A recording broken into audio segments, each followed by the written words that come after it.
이코노미 클럽 시간입니다. 오늘 경제에 대한 이야기 조금 더 자세하게 파고들어 보겠습니다. 오늘 함께해 주실 분은요, LS증권의 우혜영 연구원님 모셨습니다.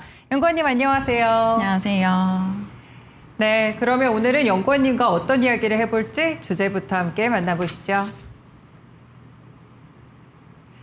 네, 오늘의 주제입니다. 지표로 말하는 시장, 높아지는 금리 인하 기대감. 네, 지금 금리 인하 기대감이 좀 커지고 있는데요. 잠시 이전 일에 8월 비농업 고용 충격이 조금 있었습니다. 하지만 그래도 이를 넘어서고 다시금 간밤에 나스닥이 최고치를 경신할 만큼 금리 인하에 대한 기대감이 시장에 확실하게 자리를 잡고 있는 상황인데요. 네, 연구원님 질문 좀 드릴게요. 이 연준의 통화 정책이 금리 인하 쪽으로 좀 변화하고 있는데 여기에 대한 핵심 포인트는 어떻게 될까요? 네, 일단은 말씀 주신 것처럼 고용보고서가 조금 쇼크로 발표가 됐습니다. 시장 예상보다도 부진하게 발표가 됨으로써 연준이 어떻게 행동을 해야 되는가에 대한 시장의 고민이 시작이 됐다고 보시면 될 것 같고요. 네. 그 고민 같은 경우에는 고용의 추가적인 충격을 좀 억제하기 위한 금리 인하가 좀 빠르게 단행될 필요성이 있지 않겠는가라는 식으로 바뀌어오고 있다고 보시면 될 것 같습니다. 사실 여기 띄워주신 그림을 보시면은요, 이게 컨센서스 대비해서 또는 두 번의 수정치가 발표가 됩니다. 근데 이번에 발표가 된 수치는 이제 22,000명 정도로 발표가 됨으로써 컨센이 7만 명이었거든요. 네. 근데 그것보다 낮게 나왔고요. 특히나 지지난달 이제 7월, 6월 달 같은 경우에는 이제 숫자가 마이너스까지도 둔화가 되면서 거의 처음 2020년 처음으로 마이너스의 기록을 한 거예요. 네. 그만큼 고용 지표가 생각보다 부진하구나. 계절적인 요인뿐만 아니라 실제로도 고용 자체가 지금 조금 안 좋은 쪽으로 흘러가는 것이 아닌가라는 생각이 조금 더 강해졌다라 보시면 될 것 같아요. 네, 고용 지표에 대한 충격이 또 이렇게 자리 잡고 있는 상황인데요. 그러면 저희가 사실 핵심적으로 봐야 되는 게 8월의 고용 보고서였잖아요. 네. 그 안에 이번에 발표됐던 내용이라든지 좀 구체적인 지표들이 어떻게 나왔는지 해석 부탁드려요. 일단 말씀드린 것처럼 월간 증감 폭이 22,000명에 그쳤다라고 보시면 될 것 같습니다. 보통 일반적인 경제 상황에서 몇만 명이 나와야 되냐면요. 한 15에서 20만 명 정도가 나와줘야 돼요. 네. 정상적인 경제 상황에서 그만큼 나와줘야 되는데 지금 숫자는 턱없이 부족한 숫자라고 보시면 좋을 것 같고요. 특히나 한 2개월치가 계속 발표가 되면서 수정이 되는데 그 3개월 평균을 내보더라도 지난해 동기와 비교해 봤을 때 거의 4분의 1 토막이 났다. 그래서 그만큼 지표 측면에서는 월간 증가가 굉장히 낮게 나오고 있는 중이라고 보시면 될 것 같고요. 네. 또 추가적으로는 실업률 보셔야 됩니다. 실업률 보셔야 되는데 지난달 4.2%에서 4.3%로 상승을 했습니다. 점진적으로 상향하는 것들이 확인이 되고 있고요. 전일제 파트타임 할 거 없이 전반적으로 추세적으로 올라가고 있다라 보시면 될 것 같아요. 네. 보통 저희가 몇 퍼센트를 기준으로 실업률이 나쁘냐라고 평가를 하냐면 4.3, 4.4 정도가 자연 실업률이라고 표현을 합니다. 아, 네. 자연 실업률이라고 하는 경우에는 이제 인플레이션 리스크도 없고 디플레이션 리스크도 없는 이상적인 경제 상황에서의 실업률 레벨이거든요. 한 4.4 정도로 보시면 좋을 것 같은데 그 수준에 근접을 해가고 있다는 거는 더 이상 고용 시장이 절대적으로 봤을 때 좋지 않다라는 것들을 또 방증을 해주고 있는 상황이라 보시면 될 것 같습니다. 네. 그래서 지금 실업률 올라가고 있다. 그리고 월간 증가폭도 일반적인 경제 상황에 비해서는 거의 한 8분의 1 정도 토막이 나여 있다 보시면 좋을 것 같습니다. 더욱이 또 우리가 주목을 하실 만한 것들은 저임금, 저소득 계층이 많은 흑인 실업률이에요. 네. 인종별로도 실업률이 나오는데 이 실업률도 흑인 실업률 중심으로 7% 가까이 올라갔다. 그래서 그만큼 지금 좀 취약 계층이라고 할 수 있는 흑인 실업률이 높아진다라는 거는 말씀 반복해서 드리지만 절대적인 고용 지표가 나쁘지 않다는 평가를 하더라도 취약 계층 중심으로는 굉장히 어려운 경제 상황이 다가오고 있다고 보시면 될 것 같아요. 네, 절대적인 지표도 좀 좋지 않은 편인데 여기에 취약계층부터 서서히 약간 무너지고 있는 그런 신호들이 하나둘씩 감지가 되고 있는 것 같은데요. 그렇다면 이번에 고용자 수나 이런 부분들이 어떤 쪽에서 좀 타격을 많이 받았을까요? 네, 일단 산업별로 보시면은요, 상품 생산 쪽이 좀 크게 둔화가 됐습니다. 네. 그림 보시면은 사실 빨간 색깔 박스 표해드린 거는 서비스 부분이에요. 이 부분이 의료 교육 부분인데 이 부분이 크게 증가를 했음에도 불구하고 제조업 그리고 건설업 같은 상품 생산 쪽이 먼저 4개월 연속 부진하게 나오고 있습니다. 네.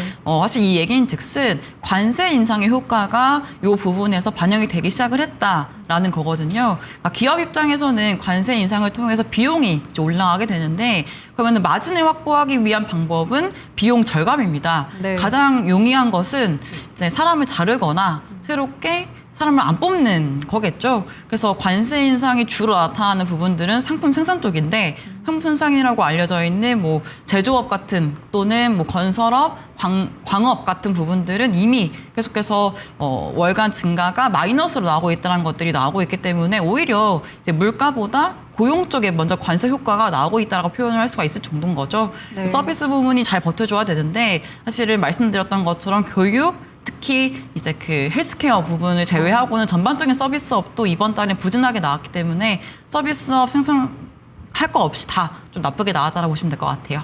네, 전반적으로 좋지 않은 그런 지표들이 산업별로도 감지가 되고 있어가지고요. 관세에 대한 충격으로도 같이 그 효과가 드디어 조금씩 나타나는 것 같습니다. 그렇다면 이제 고용보고서에 따라서 금리에 대한 변화를 좀 보려고 하는데 사실 이번에 이제 패드워치에서도 그렇지만 보면은 많이 바뀌었어요. 연내 인하에 대한 횟수에 대한 전망들이 조금씩 변화하고 있는데 금리 인하 횟수라든지 여기에 따른 시장 영향은 어떻게 될까요? 네, 맞습니다. 고용보고서 발표 전후로 이제 금리에 대한 경로 전망이 바뀌었습니다. 네. 당초 전망에 따르면 연내 2번 정도 인하를 할 것으로 시장이 반영을 했고요. 9월에 한 번 인하를 하고 12월에 인하를 하는 쪽으로 이제 프라이싱 해 왔었는데 이제 고용보고서 발표가 되면서 세 차례 인하로 바뀌었습니다.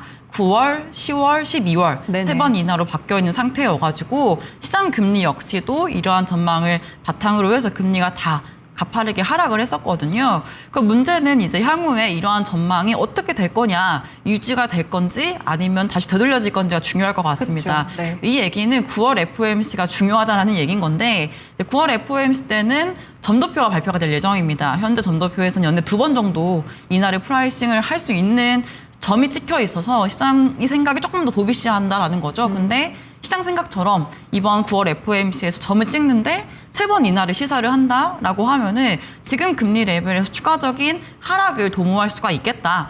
근데 만약에 뭐 점도표 발표되기 전까지 금리가 어떻게 될 거냐라고 하면은 이미 시장에 조금 과도하게 인하 기대감이 반영이 되어 있어요. 네. 그래서 이제 앞으로 이제 금리 특히 9월 FOMC가 다음 주에 있는 걸로 알고 있는데 이제 9월 FOMC 전까지 우리는 추가적인 금리가 얼마나 빠질 수 있겠냐라고 한다면 빠질 낙폭이 좀 제한적이다. 왜냐하면 이미 연내 3번이라는 인하 횟수가 반영이 되어 있는 상태이기 때문에 네네. 추가적인 금리 하락, 미국채 10년물이든 뭐 2년물이든 3년물이든 이 시장 금리가 떨어지려면은 고용 지표가 10월 초에도 발표가 될 건데 조금 멀리 남아 있잖아요. 네. 물가 지표를 보셔야 되겠죠. 그러니까 물가 지표가 어떻게 발표가 될 거냐. 컨센서스 대비해가지고 하회를 할 거냐, 생각보다 관세 영향이 크지 않냐라는 것들이 이제 확인이 된다면 그냥 빠질 수 있겠지만 되게 가능성이 낮잖아요. 그래서 네. 앞으로 금리는 아마도 9월 FOMC 전까지는 지금 레벨에서 좁은 이제 레인지 장세이지 않을까라고 전망을 하고 있습니다. 네, 일단은 9월 FOMC에서는 점도표 발표까지 있으니까 확실히 연준 내부에서도 어떤 스탠스를 취하고 있는지를 보실 수가 있을 것 같은데요. 다만 시장에는 지금 연내 3회에 대한 기대감들이 어느 정도 반영이 돼 있는 만큼 추가적인 움직임은 제한적일 것이다. 이렇게 말씀을 또 주셨습니다. 그렇다면 이제 통화 정책에 대한 결정 회의까지도 조금 남았고 이제 블랙아웃 기간에도 들어갔는데 가장 중요한 변수는 어떤 것들이 남아 있을까요? 일단 고용이라는 큰 산은 넘어간 것 같고요. 이제 물가 지표 한 가지 보고 FOMC가 열릴 예정입니다. 네. 특히 CPI일 거고요. CPI 같은 경우는 컨센이 거의 3% 넘는 수준으로 지금 잡혀 있는 상태여서 현저히 이제 물가의 방향성이 우상향한다라는 것들을 반증을 해줄 거라고 전망을 하고 있습니다. 근데 이제 기대해봄직한 부분들은 이제 인플레이션이 두 가지지 않습니까? 그쵸. 상품 인플레이션, 서비스 인플레이션일 텐데 관세 인상에 따른 인플레이션은 직접적으로 상품 쪽이겠죠. 네. 내구재 중심으로 물가가 올라가는 것들이 확인이 되고 서비스 같은 경우 특히 주거비 같은 것들은 디스인플레이션, 그러니까 물가 상승률이 둔화가 되는 것들이 확인이 된다면 사실 이제 CPI 같은 경우에도 물가가 올라간다는 지표에도 불구하고 시장은 그냥 잘 소화를 해서 넘어갈 거라고 전망을 하고 있거든요. 그래서 중요한 것은 이제 인플레이션이 나올 건데 CPI 좀 세부적으로 봐가지고 서비스 특히 주거비 쪽에 디스인플레이션이 확인이 된다면은 생각보다 시장의 경계심은 크지 않을까라고 생각을 하고 있고요.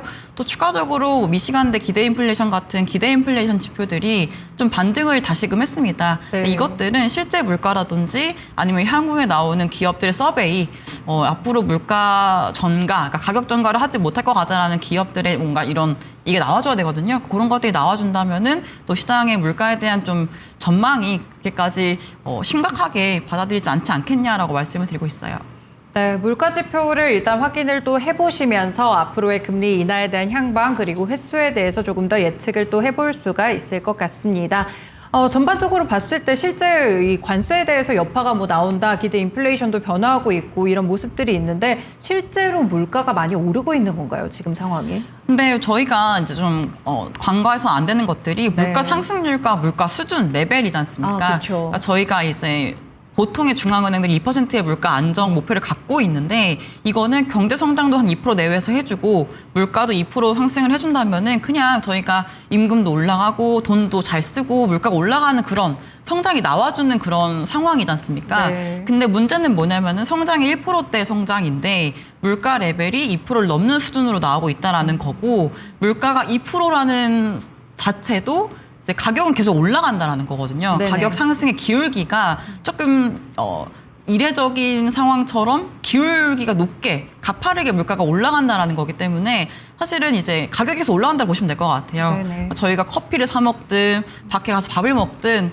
계속 올라가고 있잖아요. 그러니까 미국은 조금 더 이게 심각하게 체감할 만큼 올라가고 있다고 보시면 좋을 것 같고 문제는 이제 이거를 안정적으로 끌어내려줘야 된다. 그래서 연준이 네. 해야 되는 역할은 안정적인 레벨 2%라는 수준으로 맞춰줘야 되는 건데 지금은 조금 과하게 물가가 상승을 하고 있는 구간이라 보시면 될 것 같아요. 지금 물가가 상승하고 있는 부분들이 관세 비용 전가가 어느 정도는 된 것인지 이제 완료가 다 됐다, 거의 다 반영이 됐다 이렇게 보세요? 아니면은 좀 추가적으로 더 오를 여지도 있다고 보시나요?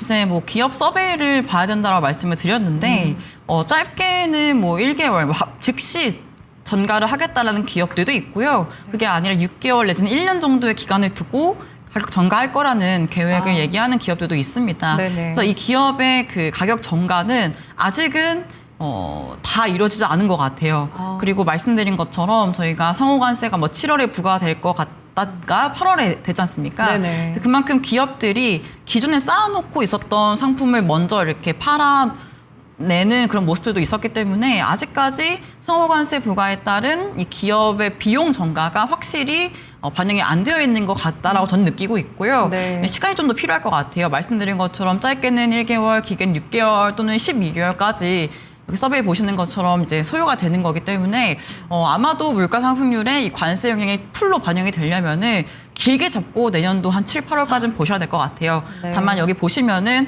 1개월 내지는 1개월, 3개월 정도 비중이 좀 높지 않습니까? 그래서 네네. 그만큼 8월, 9월, 10월, 11월 정도까지 이제 기업들이 전가를 만약에 많은 기업들이 한다라고 한다면은 그때 물가가 가장 좀 빠르게 올라가는 시기일 것 같고 그 이후부터는 조금씩 이제 상승률이 둔화가 될 것으로 전망을 내리고 있고요. 시장에 전망하는 것들은 이러한 관세 효과가 일시적이라고 보고 있습니다. 네네. 그러면 올해부터 내년 7, 8월까지가 가장 빠르게 물가가 올라가는 구간이고 그 이후부터는 상승률이 또 빠르게 둔화가 될 수 있는 또 상황이 있거든요. 그러면은 이제 연준 입장에서는 일시적인 효과에 대한 물가 상승률 어떻게 대응할 거냐, 기준금리를 안 내릴 거냐, 아니면 어차피 빠질 거 고용 보고 내릴 거냐, 요 지금 고민에 좀 들어서 있다라고 보시면 될 것 같아요. 네, 아무래도 물가 상승률이 반영되는 시차도 있잖아요. 지금 여름 그리고 하반기쯤에 조금 더 강하게 반영이 되다가 이후에는 또 어떻게 될지 조금 더 이 추이를 살펴보셔야 될 것 같습니다. 그리고 또 선진국의 장기채 금리가 또 급등을 하고 있는 그런 모습들이 있는데 여기에 대한 국내 영향은 어떨지 관련 지표들까지 같이 분석해 주세요. 네, 최근에 유럽, 미국 할 거 없이 초장기채 금리의 약세가 나타났습니다. 네네. 약세라고 한다면은 금리가 가파르게 올라간다라는 건데, 그러니까 왜 그랬는가라고 하면요, 일단 재정 리스크가 한 가지 있었고요. 두 번째는 정치 리스크가 좀 혼재해 있었습니다. 네. 재정 리스크 같은 경우에는 뭐 재정 적자라든지 아니면은 조금 더 이제 돈을 쓰는 정부가 들어선다라든지 이런 리스크가 있었다라 보시면 좋을 것 같고, 정치 리스크 같은 경우에는 뭐 프랑스 같은 경우에는 총리 불신임함 투표 내지는 네. 뭐 일본 같은 경우는 이시바 총리의 사임 의사 이런 것들이 좀 있었거든요. 네네. 근데 이 두 가지 모두 지금 해소가 됐습니다. 이시바 총리는 사임 의사를 밝혔고요. 그다음에 바이르 총리도 이미 불신임함 통과가 돼가지고 아마 이제 사임을 한 걸로 알고 있는데, 그래서 그만큼 이러한 정치 리스크, 재정 리스크가 혼재되면서 금리가 가파르게 올라간 상태라 보시면 좋을 것 같아요. 그럼 앞으로 금리가 더 올라갈 거냐, 아니면은 언제 빠질 거냐, 이 상황은 말씀드린 것처럼 정치 리스크는 일단 일단락됐습니다. 다만 재정 리스크는 아직까지는 조금 남아있는 상황이라 보시면 좋을 것 같아요. 그러면 앞으로 금리가 언제 빠질 수 있냐면, 프랑스 같은 경우에는 예산안이 잘 통과가 돼줘야 될 것 같고요. 이제 일본 같은 경우에는 세금에 대한 감세안 이런 것들, 법인세 인상 이런 것들을 좀 가닥이 잡혀줘야 될 것 같습니다. 그래서 네. 지금보다 더 높아질 가능성은 낮긴 하지만 그래도 더 빠질 가능성에 대해서도 보려면은 조금 더 이 재정 리스크가 완화가 될 필요성이 있다라 보고 있는 거고요. 다만 중장기적으로 금리가 더 확 치고 올라갈 것 같냐는 아닙니다. 이미 유로존 쪽에 대한 이 재정 문제는 좀 장기적인 문제로 가지고 있는 상황이었고, 네. 프랑스 같은 경우가 조금 이제 이례적인 국가 중에 하나였고, 나머지 독일이라든지 여타 유로존 같은 경우에는 이제 장기화된 문제였기 때문에 아마도 금리 추이 보시면 좀 무섭게 올라갔잖아요. 맞아요. 근데 이런 그림이 계속 막 1년 내내 이루어지기보다는 아마도 좀 고점을 잡고 옆으로 횡보하다가 하나 둘씩 재정 리스크가 완화가 되면은 아마 떨어질 것 같다. 근데 아마 그 시점 자체가 빠르게 오기 좀 어려울 것 같고요. 아마도 네. 지금 레벨이 당분간은 이어질 것 같다라 보시면 될 것 같습니다. 네, 일단 장기채 관련해서 금리가 좀 올라가고 있는데, 재정 리스크와 정치 리스크 두 가지가 있었는데, 정치 리스크는 어느 정도 해결이 됐고요. 일단 재정 리스크와 관련돼서 올라가고는 있는데 아주 급등하거나 이러지는 않을 것이다, 이런 의견도 함께 주셨습니다. 그러면 국내에는 이런 장기 금리 급등에 대한 영향은 어떻게 분석하실까요? 네, 원체 글로벌리한 움직임이었기 때문에 이제 우리나라 최근에 이제 금리도 조금 상승하는 추세가 나왔었습니다. 특히 한국은행도 금리 인하를 8월 달에 할 거냐, 10월 달에 할 거냐 요 싸움에서 지금은 10월에 과연 할 수 있는가에 대한 고민도 네. 나오고 있거든요. 그래서 이제 국내적인 대내적인 요인 측면에서도 연내 금리 인하 시점이 10월일지 11월일지 불투명한 상태이고요.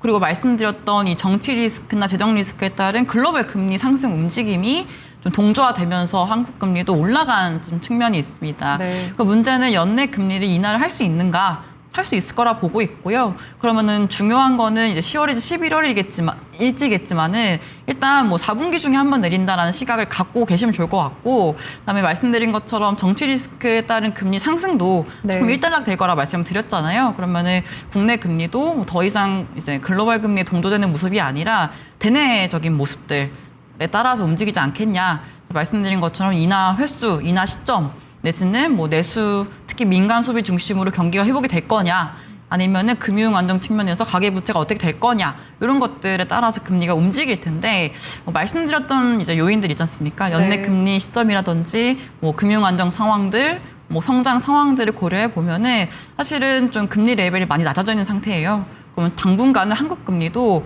대내적인 요인을 고민을 해봤을 때 하락보다는 조금 올라가는 쪽으로 조금 더 이제 시장이 흘러갈 가능성이 높다, 이렇게 보고 있습니다. 네, 내부적인 요인에 조금 더 집중이 될 것이다, 이렇게 이야기 들어봤습니다. 연구원님 말씀 여기까지 들을게요. 고맙습니다. 감사합니다. 네, 최근에 금리 인하 시기가 도래하면서 관련된 지표들이라든지 상당히 좀 헷갈리셨을 것 같은데요. 전망과 영향에 대해서 함께 분석해드렸습니다. LS증권의 우혜영 연구원님과 함께했던 이코노미 클럽 시간이었습니다. 지금까지 다양한 투자 판단에 도움이 되는 말씀들 함께 전해드렸는데요. 특정 종목의 상승 하락을 보장하지는 않습니다. 시장의 중심 여기서 마치겠습니다. 고맙습니다.